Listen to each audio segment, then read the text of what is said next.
«Я не в ресурсе». Эта фраза в последнее время стала настолько популярной, что превратилась в мем. Но на самом деле ресурсы — это действительно важно. Зная, как вы можете их восполнять, вы сможете стать более продуктивным. Как это сделать, вы узнаете из сегодняшнего выпуска.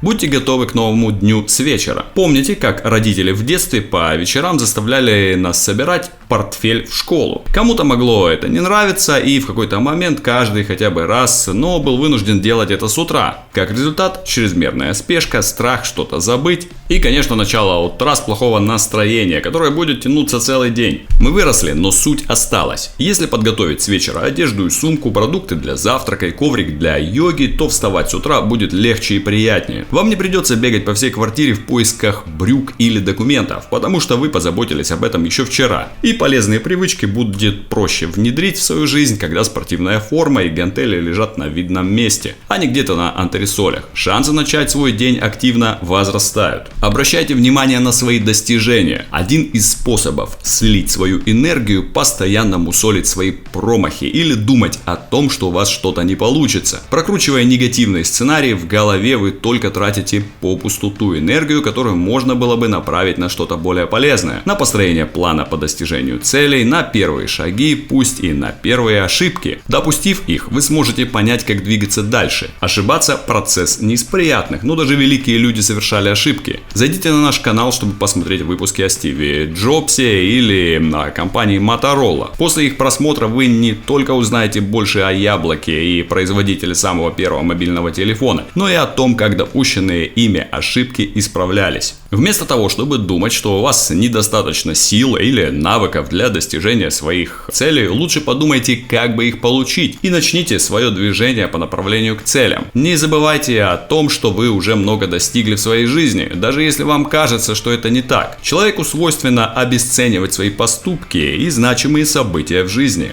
особенно по истечению какого-то времени, так как в какой-то момент все начинает восприниматься как должное. Есть упражнение, которое помогает вспомнить свои предыдущие успехи и зарядиться мотивацией для покорения следующих вершин. Необходимо просто вспомнить все свои достижения за жизнь. Окончание школы всего с 1 тройкой, поступление в университет на бюджет, удачная сдача первой сессии, первая серьезная работа. А потом посмотрите на этот список и вспомните, перед тем, как достигнуть того или иного пункта, разве не боялись вы, что у вас может не получиться? Разве не радовались вы искренне, когда в итоге получалось? Да, сейчас это кажется каким-то простым пройденным этапом, но изначально ведь все это было вашими целями, а значит и новые цели постепенно станут пунктами из списка, если начать делать хотя бы что-то. Не пренебрегайте распорядком дня. Ежедневник — одна из самых полезных вещей, придуманная человеком. Кстати, первый ежедневник появился еще в 1650 году в итальянском городе Бергамо. Именно здесь начали издавать специальные блокноты, которые на итальянском иногда до сих пор называют «адженда». Слово пошло из латыни и буквально значит «дела, которые необходимо сделать», или же попросту расписание, распорядок. Почему лучше записывать в блокнот дела, чем хранить у себя в голове? Во-первых,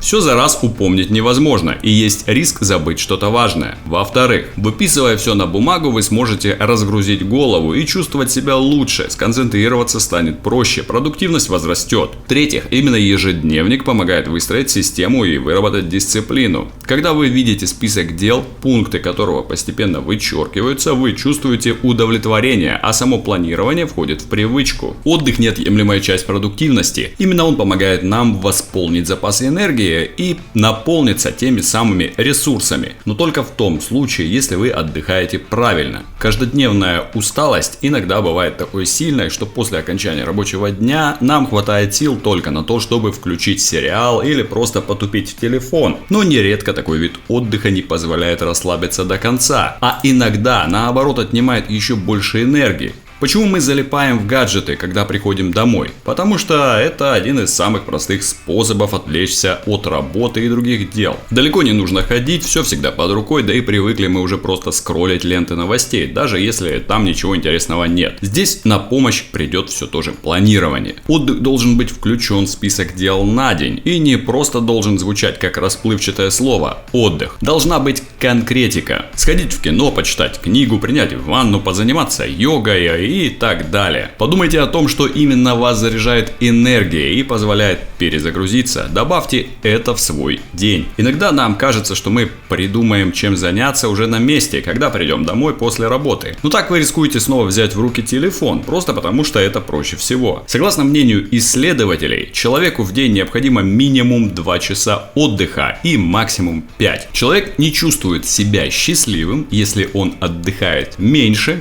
или больше, чем необходимо. Не обязательно это должно быть 2 и более часа подряд. Можно разбить это время на части. А если в течение рабочего дня не просто делать перерывы, но и устраивать для себя некие приятные мелочи, то и работать будет в радость. Так, например, кто-то ходит на йогу или тренировку в обеденный перерыв. Кто-то после обеда заходит в любимую кофейню за круассаном. Кто-то прогуливается вокруг офиса, общаясь с коллегами. Создав такие небольшие ритуалы в течение рабочего дня, вам будет гораздо охотнее вставать по утрам и идти на работу. Одним из лучших видов отдыха можно считать любые творческие занятия, в которых совсем не обязательно быть профи. Вы вполне можете начать что-то делать, чего никогда не делали прежде. Рисовать, танцевать, лепить из глины. Положительно на мозг влияет и наблюдение. Если вы смотрите на картины в галерее, наблюдаете, как танцуют балерины или лицезреете скульптуры. Исследования показали, что созерцание произведения искусства стимулирует двигательную кору, ту часть мозга, которая контролирует движение тела. Когда человек смотрит на объект искусства, он не просто видит его или думает о нем, он чувствует его. Это оказывает воздействие на чувства, разум и эмоции. Прислушивайтесь к себе. Можно встретить много советов как в интернете, так и от знакомых касательно восполнения ресурсов. Какие-то из них могут быть полезными, какие-то нет. Поэтому всегда прислушивайтесь к своим ощущениям. Вы тратите огромное количество энергии, когда делаете то, что хотят другие. Не бойтесь на их предложения отвечать словом «нет», если вам кажется это неинтересным. Кстати, часто вы соглашаетесь на просьбы других, потому что сами не знаете, чего хотите. И тут снова мы возвращаемся к плану. Планируйте свой отдых. И, конечно, нужно не забывать про правильный сон. Замечу, именно правильный. Нет четкого правила, нужно спать 7 часов, 6 или 8 или 10. У каждого человека свои особенности организма. Кому-то достаточно поспать 7 часов, и он будет чувствовать себя отдохнувшим. Кому-то 9. Но не забывайте, что чрезмерный сон тоже не сделает вас отдохнувшим. Здесь ситуация такая, как и с питанием. Режим и питание должны быть отлажены. Но правильный сон и здоровое питание — это уже отдельные темы. Если вам интересно увидеть на эти тематики новые видеоролики, пишите об этом в комментариях. Ну и, конечно, ставьте лайк, если для вас эта тема была интересной.